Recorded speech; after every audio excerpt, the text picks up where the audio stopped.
Let's have a word of prayer.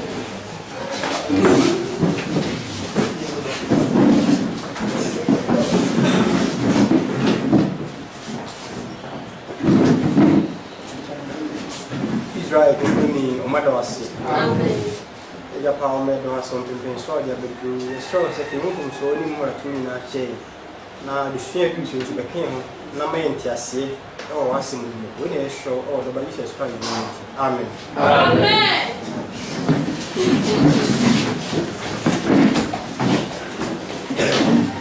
Happy Sabbath. So we are going to continue the studies on the 7 trumpets. Iti ye betwa ya disua atifia 7 robento ahodo so. On our first studies, O ya disua din kan mu no. we were able to cover the up to the 4 trumpets. Le momadi sua abisua na ku diri to robento a so enline no so. And we got into the 5th. Na diri to robento to so mu so. So, to recap our previous studies, we saw that the first trumpet was the history of the gods. Their leader is Alaric. And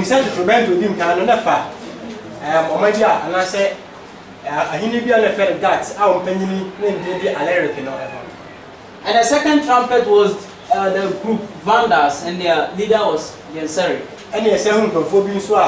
Omuna trobento to smenu kasa fo mo mpanino e fene Genseric e frɛ okofukuru Vandals. The third, the Huns, their leader is Attila. The trobento to smenu sanse kasa fa okofukuru from Huns a mpanini ene Attila. The fourth was the Heruli, and their leader is Odessa. And the trobento to so na ene so okuye kasa fo mo ne from Heruli mpanino ne frɛ no Odessa. And we all know that this was the judgment that went to Rome. Na yin na nim say we atemu ani nyina e ko Rome so. Because of the Sunday law they passed at AD 321. Enam say omo share o mai kwasi ada homra e wo AD 321 ntina sa atemu nyina ko so. And when we came to the 5th trumpet, The ba the trobento to so num so. as we are about to continue, Say ya ba to so no. it started from the falling of a star, E sha se fibra ensroma bi ehwe ase. and the key that was given to him, the star. Na sa ensroma no o de safo bi ma no. And this history started 606. Na sa abakosemu yin, ne sha se ne sha se wo 606 years. And the key was given 629. Na safo no de ma no 629. So way back 538, E yi sa wo ko achi awo Jesus Christ wo achi fi ya ahanum aduasa wo kena. is the second Sunday law. Eno no ye o mai ko se adamra e to so mienu.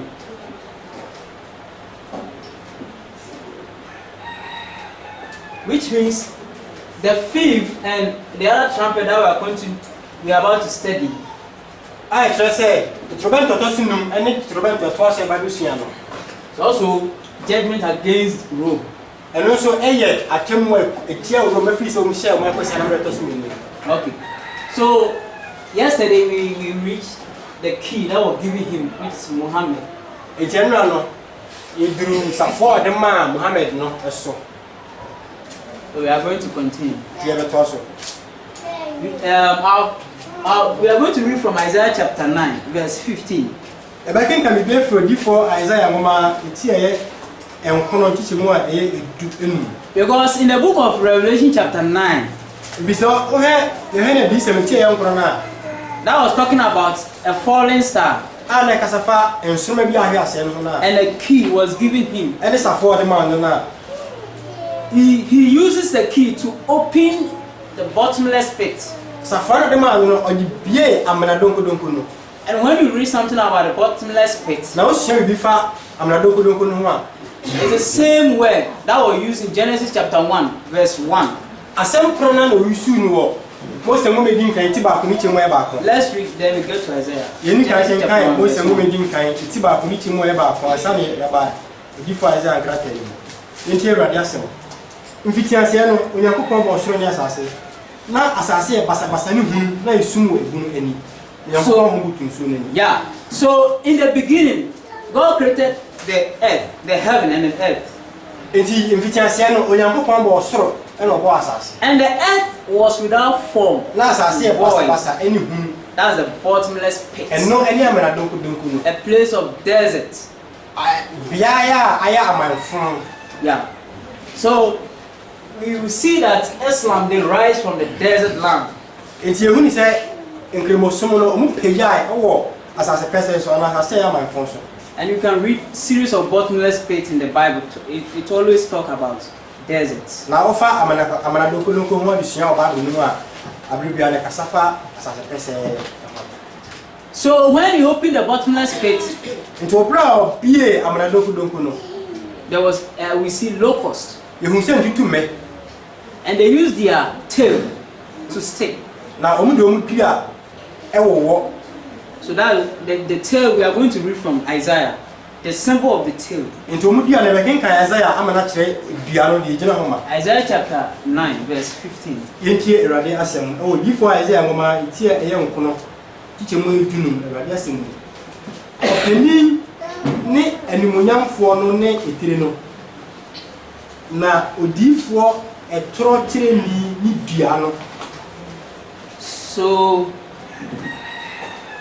Isaiah 9:15 says, "The ancient and honorable is the head, and the prophet that teaches lies is the tail." So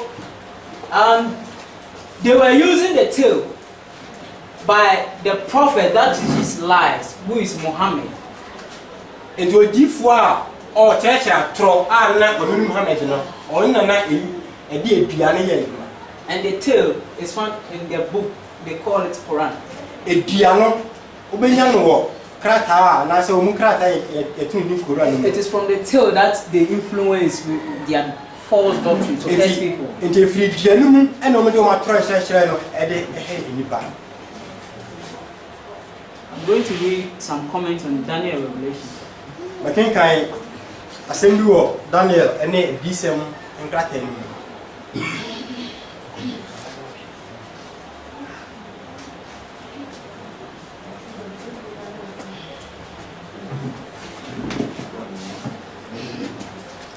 You can find it in Uriah Smith, the book called Daniel Revelation, page 500 going, but I'm reading 504, paragraph 6. The Arabian horse takes the lead throughout the world. Arabian, okay. The Arabian horse takes the lead throughout the world. It was say Arab form ponkono, and Arab ponkono, or na edi kan ewo. And still in horsemanship is the arts and science of Arabia. Na yekase obi ni mpompo tipa Arab for omu ahyenso de pa no. And barbed Arabs swift as locusts and armed like scorpions. Na Arab for no me twantefo akofo no omu ho hare na so mo dente se emebe ene scorpion. Yeah, that's the one they use. Ready to dance away in a moment. Na omaya krado say baby o mefe bia no omu ho hare wo ho. Wherever prepared unto battle. Na omaya krado say baby no akunsi a omu obedi mu. And okay, let's go to Revelation chapter 9. Yanko yanfa krasem ni menko di sametia yanko no. We may not cover all the symbols inch by inch. But at least maybe the major parts. And so that for further studies you can dig out the details yourself.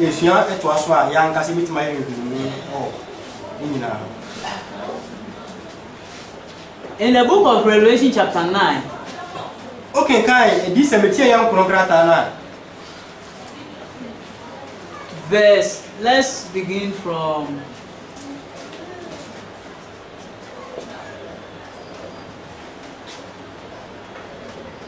11. Let's read verse 11. Yen ken kan ntiche mu ye edu e ba ko no. Awurade asem ni. Na wo won so hene a eye bununum bofo a ofren din wo Hebrew kasem say Abaddon. Ne hela kasem de or the Apollo. Yes, they had a king over there. Now mu wo hene a odi won so. Let's read about this history. The Yen king ken kan o hene no ho abakasem. from the book of Daniel Revelation. Oh, Daniel Revelation character.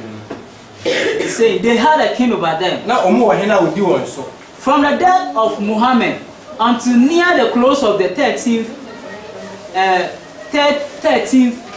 century, Abraham Muhammad wu ye kokosi Jesus Christ wo jin finsha apem ene ahasa kono.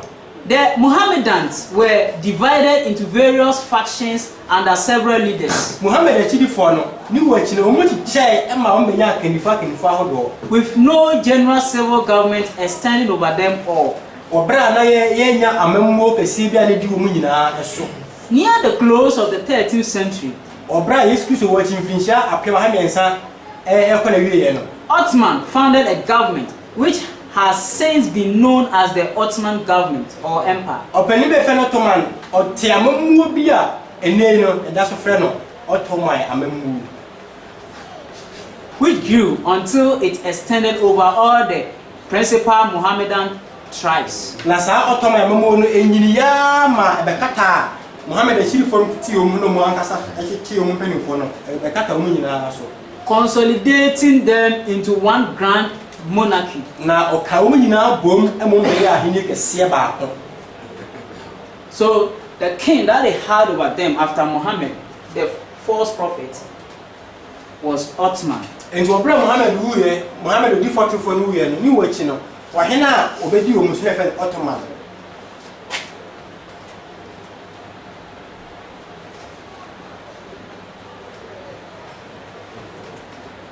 Page 507, paragraph 1. Daniel Revelation na ni the transfer. Because there is a saying in the book of Revelation chapter 9 concerning the first book. If you say wasem bia this 17 no no e kan e fa musu edin kan no. They were given 5 months, O ma won abosumi enum, in which we notice to be 150 days in it. na ne ne hu se enam akoma wo ha ne aduonum ene wo posu enum. And since it is a prophetic studies, Na enam se eya nkom sa adu senti no. 1 day is 1 year. E da ba ko e ya fe ba ko. So it's 150 years. Enti wo ke kabo mu a eye mfinhia wo ha ene aduonum. And let's see where it began and where it ends. Na ye na be sha se free en ba bia kukusiye. And let's read from Smith's book, Daniel Revelation. Ehin ke free Smith book do to din Daniel Revelation. But when did Ottoman make his first assault on the Greek Empire? Obisa se ebrebe ena Ottoman no ye kandifo no odi kai kwato share Greek ahini ni so. According to Gibbon, decline and fall, etc. Opani be fe ni Gibbon ne nsem bia o twere fa o sori ani ahwase ho no. Ottoman first entered the territory of Nicomedia on the 27th day of July 1299. Eji Ottoman odi kai kwato share Greece omu ahini ba fa na fe Nicomedia so e wo July mu amade to so bi onu so e wa afe apem ha me nunu ade okronkono.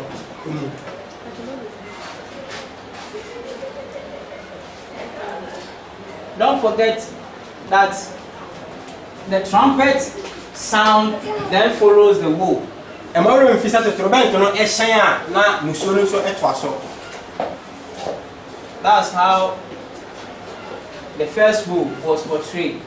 Sana o ha musuo din kan no da na bi. Because it is in sequence. The star fall first. If you say this one is so and someone edikai ehwe ase. And he waits for some time for him to be given a key. And or try to see baby self the man is of one. So I can open the bottomless pit Say we to make be amanadonko no. and able to bring out his false doctrine, which is the smoke. Now what you mean na try church no eh igina ho ma egusi no. That false doctrine covered the sons, Christ our righteousness. It is emusi ekumo na ya try church e kata Jesus Christ awo yo wi so. And the air, which is the work of the Holy Spirit. And e kata enfama so anu igina ma won konkron no so. Then after he died, the false prophet died. It bra odi fotrofo Muhammad wu ye ni wachi no.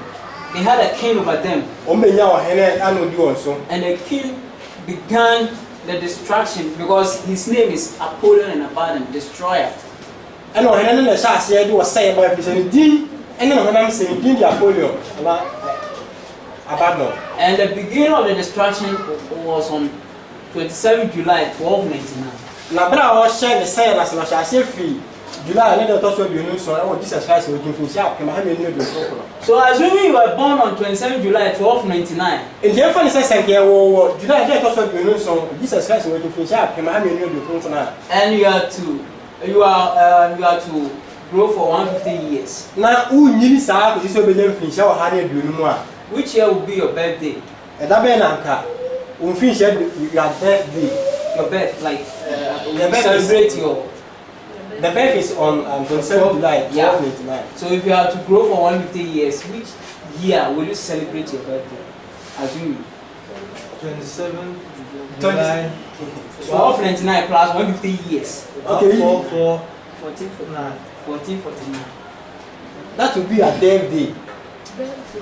The birthday is on 1299. Assuming you are 150 years old, when will you celebrate your birthday? 1449. Or the same 27 July. Okay.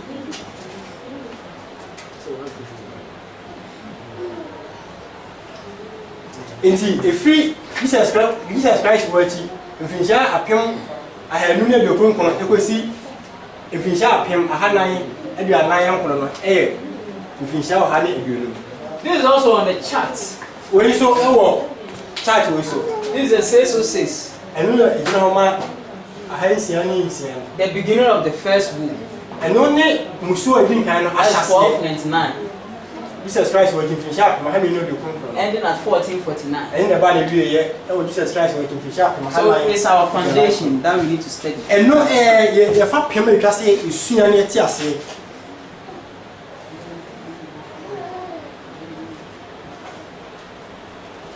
So, page 507, paragraph 4. Daniel English and U.S. mate. And their power was to hurt men 5 months. And the 2 of them are only say, "Oh, my hand about some me and that's far their commission extended. Sir, and I know I no 2 million. The torment by constant depredations.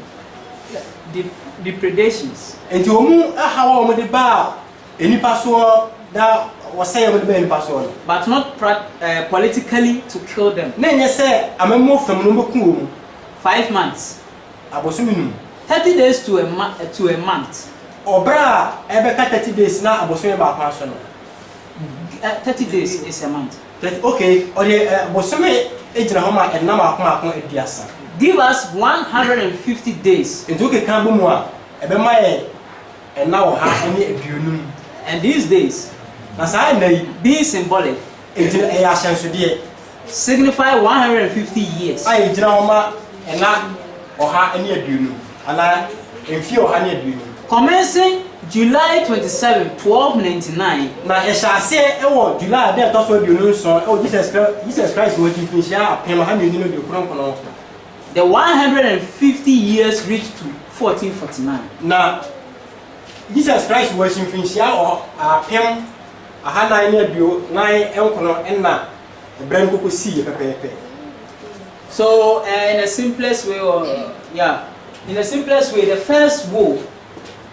This is the history of the 5th trumpet. Into a petty of Kaisano, and to prevent your costume, and I saw Musu Din Kaino, and how about the trumpet sounded 606, Trumpet no shine on Jesus Christ watching fish a key given to the false prophets. or the Safano will default for no. And a king over there that starts his destruction. And 1299. Now, and so do on so they will say by it. 1299. His name is Ottoman. I have friend Ottoman.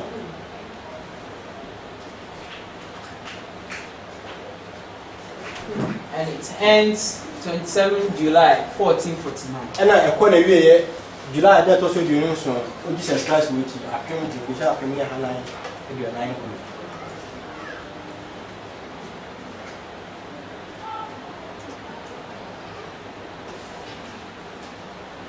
So Revelation chapter 9 verse 4. The young had this some young quantity more a human no. A radiation we saw back at them. We actually saw me new that's ever. So the first woe has passed. And you must have been come. Or the fifth trumpet has passed. And not a trumpet or Tossunum, a come. Then the second woe is about to come. Until the twice or how no Monsieur Tossunum and ever. Or the sixth trumpet is about to sound.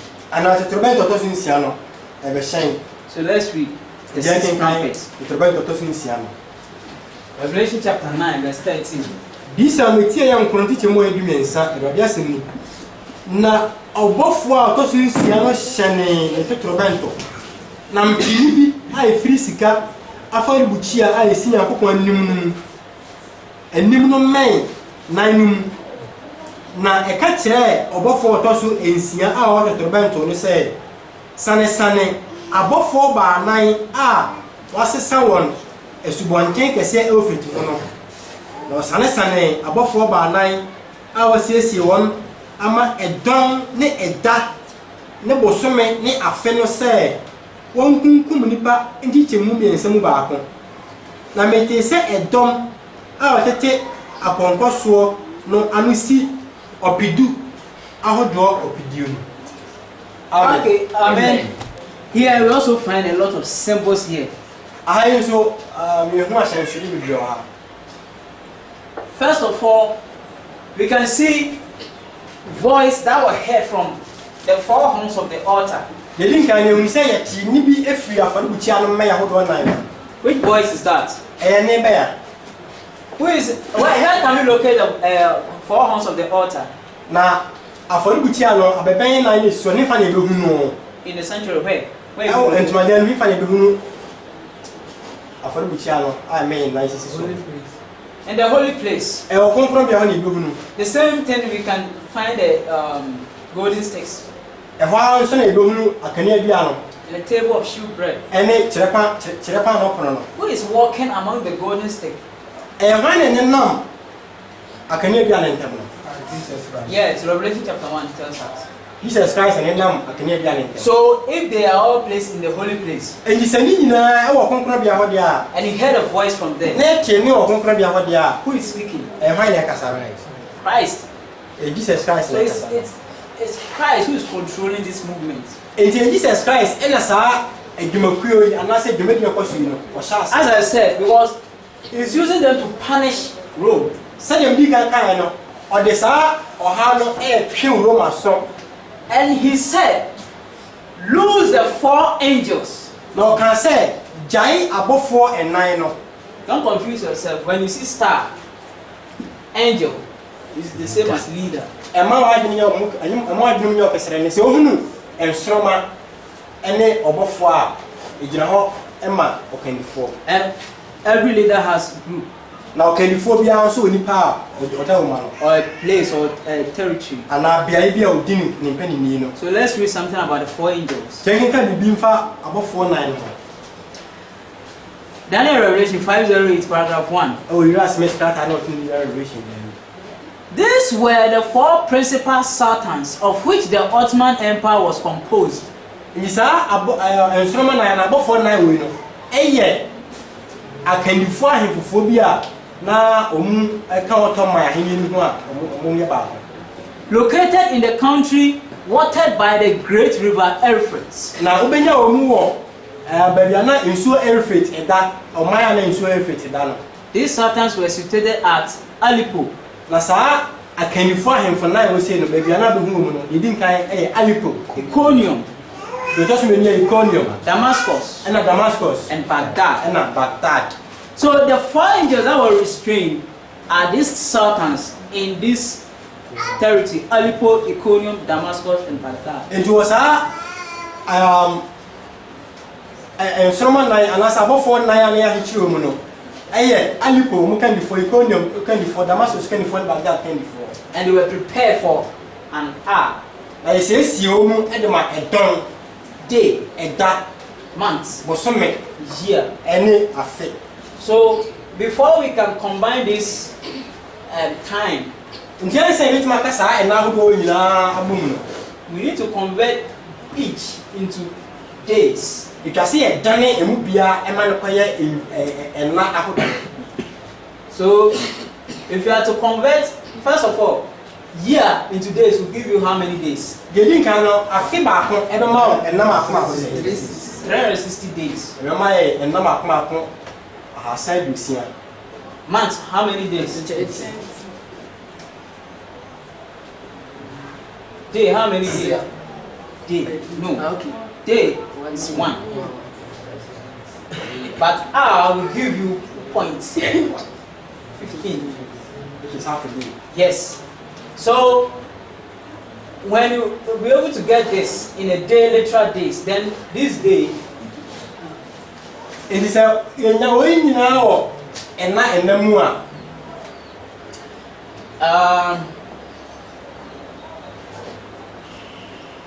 let's add them. ye be kan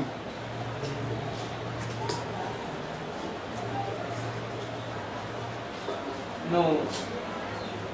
Day is what? How do you calculate a day? 24 hours. It's 24 hours. It's 24 hours. So 24 hours, I think it's 0.5 rather. No, yeah, it's 1. It's 1. It's 1. So 300 you get 391. Is that not it? Yeah, you get 391 days. And 1 day is 1 year. You get 391 days. Ubenya A day is 1. A month is 30 days. Year is 360 days. ubenya ena ma ko aha sa ebi okra ba ko. Yeah. Then the 0.15. Na ode 0.15 nsa be kan. So, I just say ena ma ko aha sa ebi okra ba ko ne fa. And 1 day is 1 year, so it will be 391 years. Enti o de ba ko mi se mu a eta ba ko jira ma fa ba ko enti e be ye enkom se mu ne be ye ena enfie aha sa ebi okra ba ko 15 days. ene ena ma ko edunum. So as we are going, we will add it to 27 July 1449. Then where we reach, we see. Enti ya ko enu na bo se ye be ka Yesu Kristo wachi mfinsia aha apemane aha nan aduanan kro no ne ehunu de e fa kosi. Let's continue to read something about the 4 Satans that were released. Enti ye nko so nka bibi fa ahemfo nan a ye sane wo mu. In the year 1449, Enti wo Jesus Christ wachi mfinsia apem aha nan ne aduanan kro mu no. this is 1449. John Palaiologos, the Greek emperor, Greek omu penni bi anaso omu kandifo bi ana omu hini bi e friend of John Palaiologos died, oui, but left no children to inherit his throne. na onya emebia wo na ti a na omu bedi na kunya no. And Constantine, his brother, Na openi e friend Constantine a na oya John Palaiologos no nua be ma succeeded to it. ona bedi na kunya no. But he would not venture to ascend the throne without the consent of Amurath. Lenso wo na ompem se hokotena ekunya no so bra openi be friend Amurath onim hu bie. The Turkish Sultan. Ona na ye ohempon e wo Turkey. He therefore sent ambassadors to asked his consent. Ɛnam saa ho nti no ɔsoma na musifoɔ ekobisa ɔpanyin afɛ na murat na adwene. And obtained it before he presumed to call himself sovereign. Sɛdeɛ bɛyɛ obenya ɔpanyin na adwene ansa na ɔfrɛ no sɛ wɔn na yɛ ɔpanyifoɔ. So in the year 1449, Enti wɔ Jesus Christ wɔkyi afi apem ahanan ne aduanan nkron mu no. Constantine, the Christian empire, Constantine alɔyɛ nyamsom kuo ɛkandifoɔ no submit himself to the text, which is the Muhammad and the Ottoman. ɔde no kɔkɔ hyɛ Muhammad akyiri ni afɛ Ottoman no na memu no ase in order to obtain a throne here. sɛdeɛ bia ne nsa bɛka akunya wɔ ha. Okay, let's take note of that one. Yɛnhyɛ ɛno nso.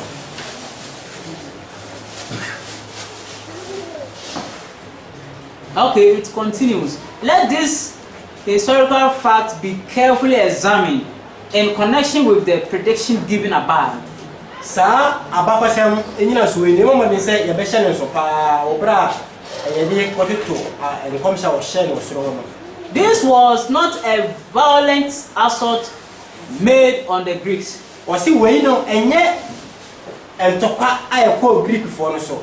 By which their empire was overthrown and their independence taken away. Sɛ bia ntɔkwa no ɛnam a ɔmu amumu no ɛbutuyɛ anaasɛ ɛgye mfa ahodi firi wɔn nsam. But simply a voluntary surrender of that independence into the hands of the text. Na mmom ɛyɛ wɔn ankasa ne firi ɔmu pɛm ɛde mu kɔkɔhyɛ mfa ahodi mu kɔkɔtɔn ma Turkeyfoɔ no. Yeah, the voluntary surrender of Constantine to the text. Saa nti Constantine ankasa ne de na adwene na sɛ ɔde ne pɛ kɔkɔhyɛ Turkeyfoɔ no ase. Signify the release of the text, the four Satans. Egyina hɔ ɛde ma ahyɛnsodeɛ sɛ wasane Turkey anaasɛ Turkeyfoɔ no ahemfo mako nan no. The authority and supremacy of the text power was acknowledged when Constantine virtually said, "I cannot reign unless you permit." Enti hɛn no Turkeyfoɔ mu tumidie ɛnum kɛseɛ no enya emu hyɛ kana wɔ bere a Constantine kaka sɛ ɔntumi nni ɔhene gye sɛ Turkeyfoɔ no asan ase ansa.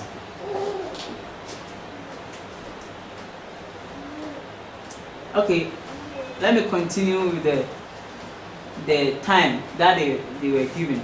The four angels were loosed for an hour, a day, a month, and a year. Enti abɔfoɔ ɛnan no ogya wɔ mu ɛma ɛbɛrɛ ɛda bosome ɛne afe baako. To slay the third part of men. Sɛ ɔmu nkunkum nipa mu kyekyɛ mu mmiɛnsa mu baako.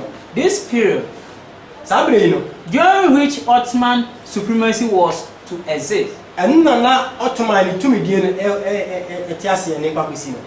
amount to 391 years and 15 days. Okay, kan nyina bom a ekosi mfie maako ahasa aduokono baako ɛne ɛnam maako edu enum. That's a prophetic year is 360 prophetic days or 360 literal years. A prophetic month, 30 prophetic days or 30 literal years. One prophetic day is 1 literal year, and an hour or the 24th part of a prophetic day would be a 24th part of literal year or 15 days.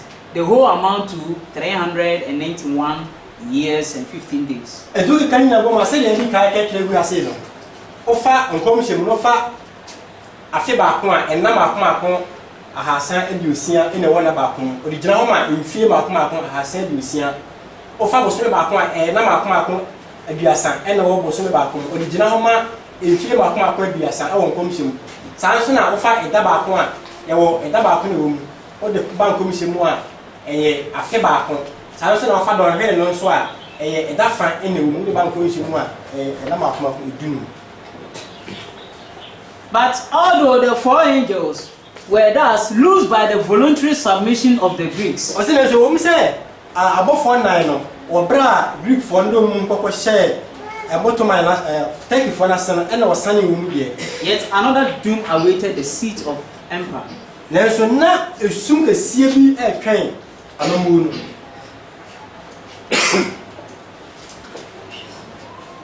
Okay, let me calm down. The first.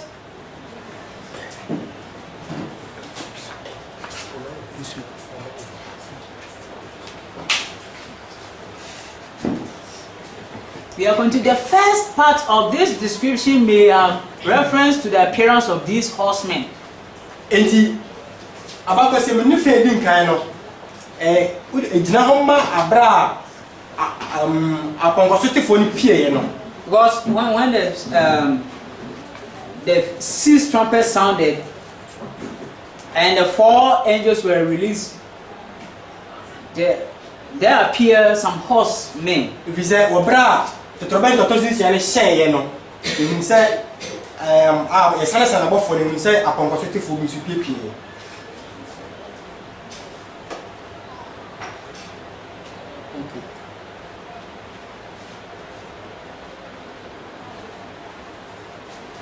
Fire representing a color stands for red, being a frequent term of expression that's as red as fire. And you offer a jack about encomium one, and I say, I who you go one, and Homa at the cocoa. Jacinth or hyacinth for blue, and brimstone for yellow. And now, bruins will be brave. Bruins in Homa be brave, and now brimstone for yellow. Brimstone, yeah, it is described in Revelation chapter 9. Said all kind of this cemetery.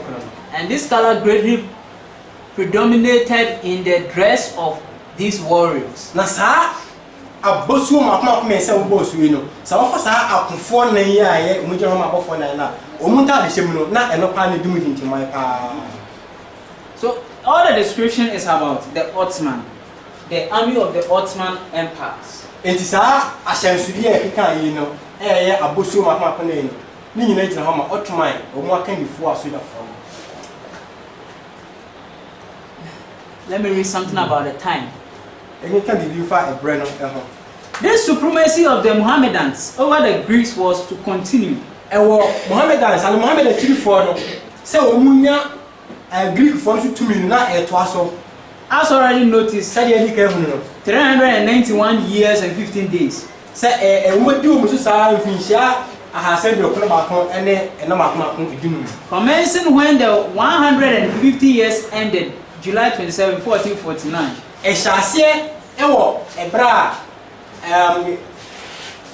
a chassis or bra, in fear or her near Dunum, and I'll call a wheel, and a chassis. If I say, in July 27, 1449, started here. Okay. And will end at August 11, 1840. And the chassis, in fear or her near Dunum, a call a wheel, July not also Dunum song. Jesus Christ will finish a pen, a hanai, and your 9 color, and a corner year. August, that also do back on Jesus Christ will finish a pen, how much your 9. Because we are 391 to 1449. If it's only in fear, I have said your club back on Eka, in fear a pen, a hanai, and your 9 from 1. It will be 1840. And a mount in fear a pen, how much your 9. That's July 27, 1840. And I will see July, that also do no song. 1840 and July is 31 days, so you need 4 days to complete July, the month July. The remainder of the days will be 11, so the next month 11th of 1840. I say July and see 27th, we see 31st. It is another day and now I come up and 9 and what July when the come on and I will see August 11. So that's where the supremacy of the Ottoman will end. And we're going to read about it, this history. A honor, Ottoman and Muno, Ebakusi, Nebekin Kahon, Abapasam. And we are going to read a confirmation from Great Controversy 334, paragraph 3. Nebekin Kadi Bishimukina, oh, D4 Balanka, a crack out in Great Controversy. Page 334, paragraph 3.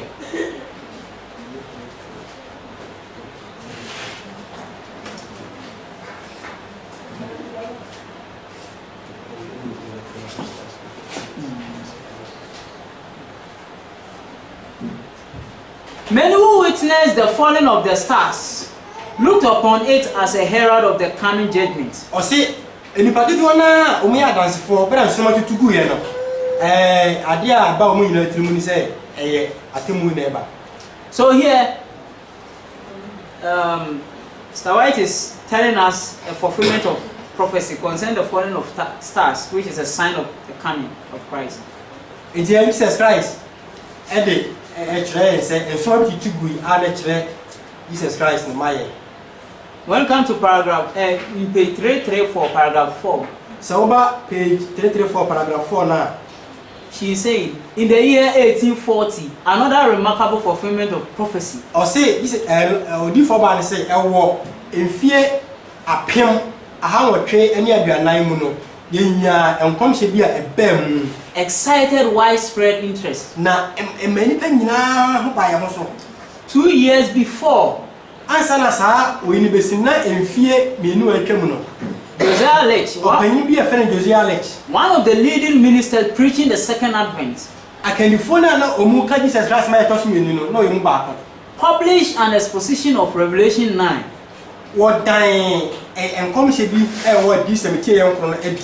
Predicting the fall of the Ottoman Empire. According to his calculations,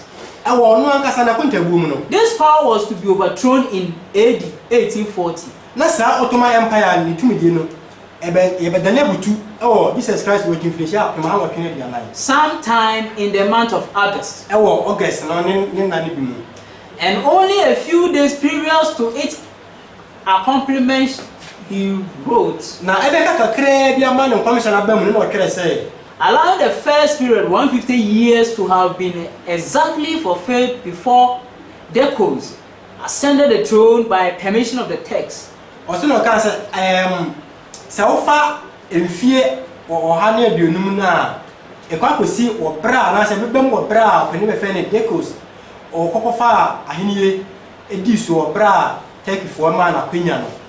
And that's the 391 years, 15 days commenced at the close of the first period. Na enfie ahasa ediokono baako ene dunum no enso ehyaase ewo ebrenum die ne din kan no. It will end on the 11th of August 1840. Enso beba na wieye ewo August da etosu du baako wo afe apem ahawatwe na duanan. When the Ottoman power in Constantinople may be expected to be broken. Tisa enfie num no ena Ottoman tumi wo Constantinople no na omuhwe kwanse bebubu. And this, I believe, will be found to be the case. Now, we also say so, whilst our pioneers were preaching the first and second angel message, and you were yana can you follow now or more kind of photos and they were studying the prophecies. Now, Monsieur, a home commissioner in the year 1838, 2 years before 1840, as the spirit of prophecy. Every time you knew a 1840, no say one of our pioneers exposed it as we are doing now, the book of Revelation, chapter 9. Also, a person said you shot a CA or this and he said, the Ottoman Empire, since in 1449, the nations, the Christian nations, submitted to the Ottoman Empire. Also, said yet. Jesus Christ was to finish up and handle the line a Christopher to share room for us, sorry, for us, which means the Ottoman are ruling. I just say, in Crimophone and they are given this time. Now, on Maumu and bread, in Finishia, a Hassani do. Then at the end of this time, it means the ruling of this Ottoman Empire also come down by their submission also to the Christian nation. It is a sign, and I am not in fear. I have said, not doing a better year. Let us ever could see 1840. I tell you, I don't know share a piece of honor. And it happened exactly what he said. Now, and you phone the share a piece of honor, person yet, or can you know a share? That's why the spirit of prophecy said another remarkable fulfillment of prophecy excited widespread interest. And anything about you for the car say, come baby see ya, na eso na e ma nipa nyina de so e ba so. When she said another, it means there have been previous one. So waka say ebiemu a kire say na foforo edikan aba ana say ba ko edikan aba. As we first read about the falling of stars. Say the ka sua bi fa so na titu ye na titu ye.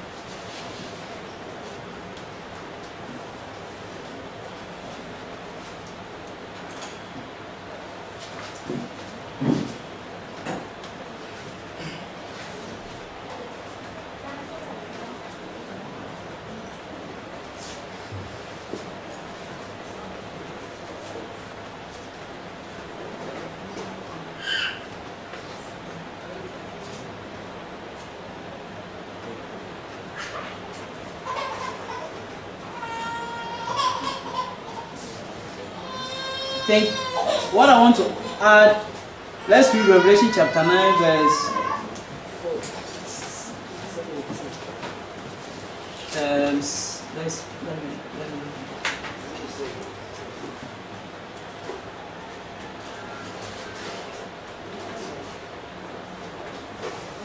okay, let's read from 19. The ye be kan be ye free disam itie ye nkron tiche mu edu nkron Up to 21. Ekosi aduonu ba kono Ewade asem ni na aponko no ahoden wo won ano ne won dua mu na won dua na tese awo na ewotire na eno na wodi pira na nipa aka a won kum won wo ohawa hodo yi mu no ansa tra won adwen emfi won sa no nyuma ho se won sore ahomone ni sika ne dwetɛ ne yawa ne apo ni dua honi a ehuna de na ente asem na enso ntumi nante na wansa tra won adwen emfiri won awudie ne won adutuo ne won adwamammo ne koro no ho. So the men that were not killed by this plagues or the plague, Enti ewo nipa sa o hawo yi na muso yanku wo mu no. here the prophet said this, you call this place. I know before na say we no ofre no or how. That's why we have in Revelation chapter 16 the 7 last place. Enti na okọ di sereti edunsia na ewo ohaw musu ahodo nsu bu ho. The 7 last place, it means there is a first before the last. Dentia friend how musu nsu etwa to ne say na ebia di kan ba esa di etwa to yi. So this is the first place that went to Rome, those who repent not. Enti we eno how we din kan ya call Rome for so wo ma masa che ma nyere no so. Because of their Sunday law they keep. If you say omu hye o man kwasi ada ho emra. So this is portraying what will happen in the future. Enti we dey di akere de ebesi da ache. And I wanted to talk about in Revelation chapter 9 verse 19. Talk about the brimstone that issued out of their mouth. Na adi semeti ya enkono no tiche mo edun kono no e kasafa ojabia e free omonum bai. When you read something about it, when you get the news, you find it. It's talking about the first time they invent gunpowder. So ufa no so na so hia bi kan wa be kire say eno ne ebre di nkan a ye atuduro. That's how the prophet sees in vision, like brimstone from their mouth. Enu ntina odi fo no hu won komhyem say e ti say eja e free omonum e ba no. It's talking about the Ottoman Empire. O kasafa emprimofo amemu How they develop weapons to kill men. Sana ko mfa so mu ya kodie se no be kum nipa.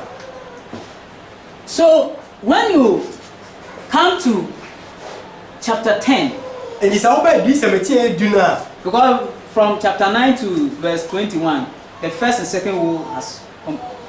Though we have seen something about the second woe, that the time that we're giving them, and the ending of their time that we're giving them. O say o mi say di ka kan this cemetery am from yehu.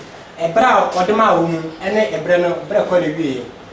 But the next chapter, which is chapter 10, na so ewo e fa to so a ebe kinkan tie edunu die doesn't give us the history of maybe the next trumpet. Emfa to trobento to so ho abakosem emma. By chapter 11, na so tie edu ba ko no. verse 14. Let's read something there. Teach mu a edumieni no sorry dunai no.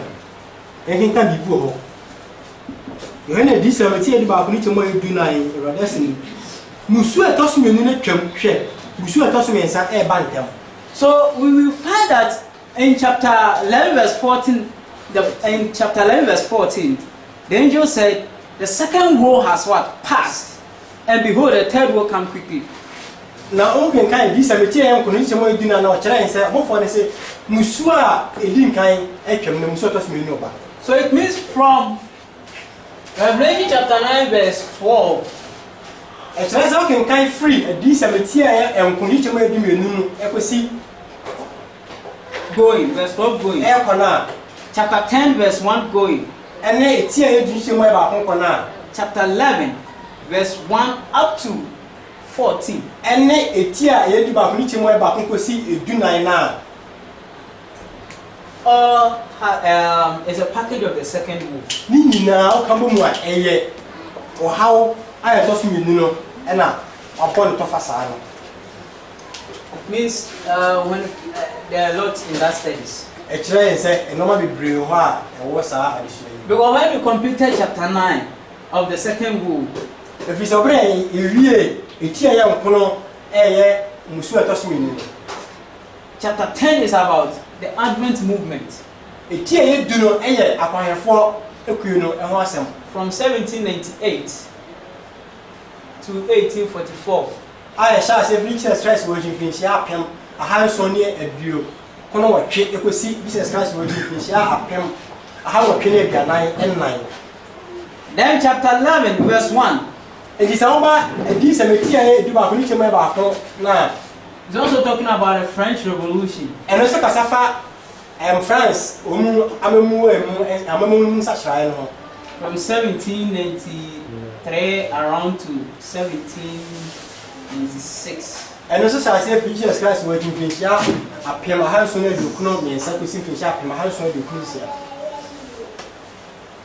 In the year 1798, what happened Obisa se e wa fe apem ahanso ne aduo kono watwem die ne siye in the world? e wa sa ewia si mu. Pope Pius was captured. Ochi Rome Pope Pia near friend Pope Pius or Otosusia. Which is telling us that because of the 538 Sunday law that he passed, And no not rich he, the person here, I mean the Pope, the Rome passed. and no rich and say O man ko say na mre to me no mu share no. The punishment have to be inflicted on him. Nature say asotwe no eba ono Pope Pius so if you say Roma for the share sir. Though the Lord is using Islam or Ottoman here to punish Rome. O say e say na yakopon e yusu nkrimofo no e de mo atwe Roman for na so. At the same time, he uses the French Revolution to punish him. Sabe kro na so no sa de France for amemo no e say twe Roman for so aso. And at the same time, the movement, God's people were to, so that God's people have time to do the work for the Lord. Said the bia sambre no me na kwa yefo ku no na ombenya akwenya no maye adwuma atwase omoye no. And if you take note in the sounding of the trumpets and the woes, Da say ye hye no so e wo totrobento ne hyen ani musuo no ho na at times it's talk about two groups. abibia ya na ka enipoku menu ho asem. They are to head some group but leave some group. Brebia ne e ka say ekue no ebi ombe ha ekue bi betekue bi de omu ha wo mu. And the group that they were to leave were those who have the seal of God. Na ekue na omu fo ha bia nko mu so e ekue ya no mu Nyankopon so an. So this tells us that in this history, we have those who have, there were those who have the seal of God. Ndi kire se sa abakwa mi mu no na ye won kwafo bia na omu Nyankopon so an. And the last part that I'll talk about na ofa itwatwa e be ka ho asem no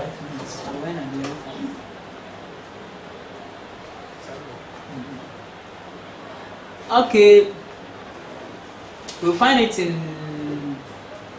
Revelation chapter 10. e be ya fi disem etia e du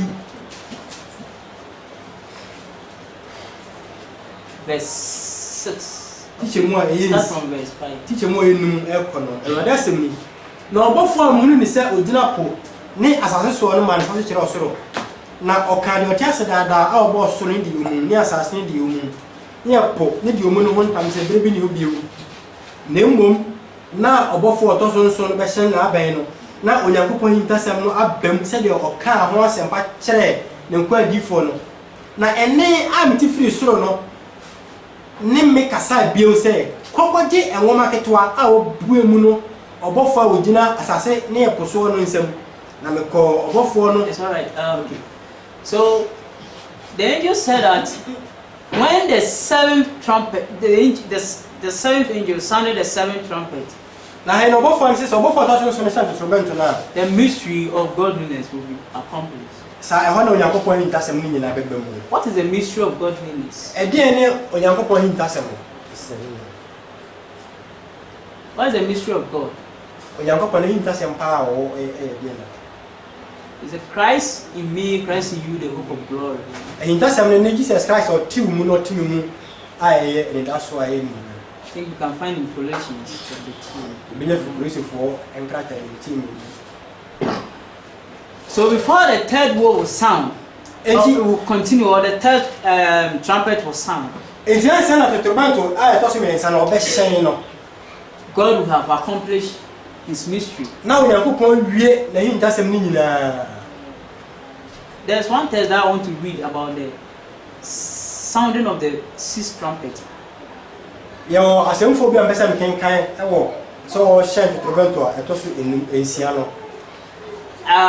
I'm reading from William Foy. Okay, from William Foy. Christian Experience of William Foy, page 17. Okay.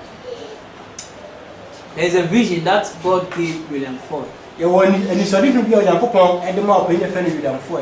I then beheld William Foy so who said a multitude coming up out of the earth. And some of them I knew whose names were enrolled in the church books on earth.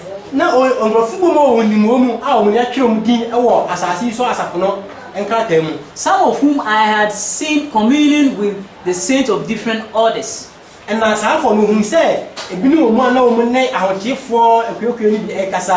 some which had professed to be preachers of the gospel. Although they had high professions, yet they were not found worthy, but cried for mercy,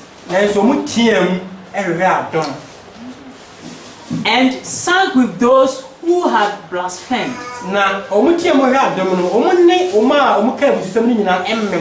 As we passed the bar, we entered upon a boundless place which was lightened up with great brightness. Near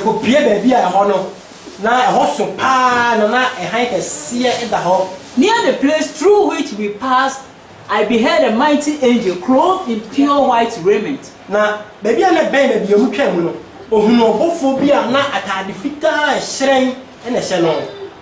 having a crown of brightness on his head. He appeared to be gazing through the bar, and his eyes, like lamps of fire, were fixed with steadfastness upon the earth. He stood with his right foot placed before him, as though walking, and his object appeared to him.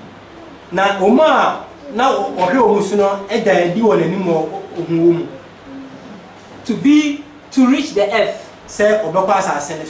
But 3 steps remain for him to take. Nanso na ka anamọ miensa pẹ ansa na otimi ase ha ase so. Against his breast. Ewo ne koko so no. And across his left hand.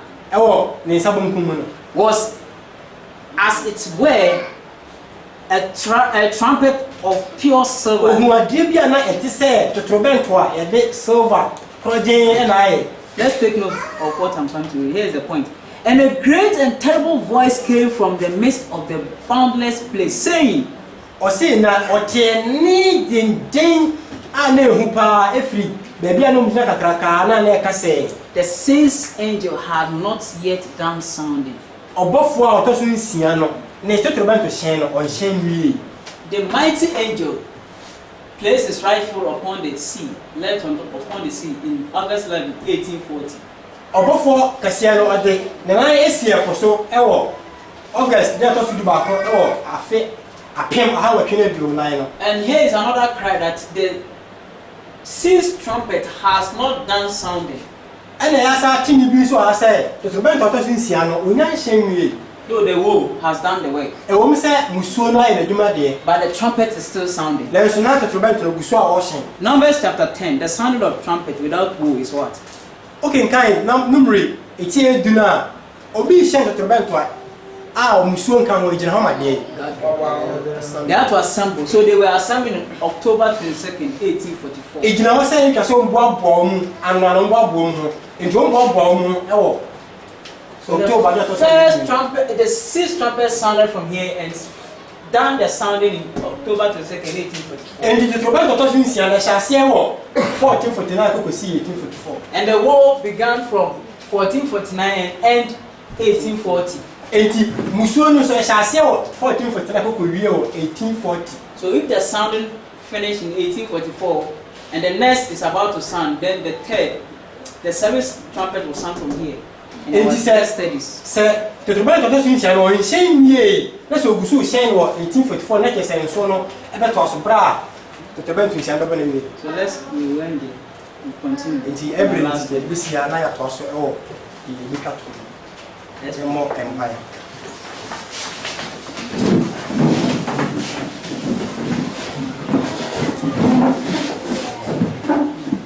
Israel nkoni omada wase. Amen. Ejapaya do wase wo futuo no kasa kire enne wadusua a eyi wahintasem a o mai hune srew seboa na adusua mu abapoten no ntumi mfa sede bia opia o ma yembra ebre enye kwa me nti wasem na se yie de to aso so be kan ho e o do ba Jesus Christ de nti amen. Amen.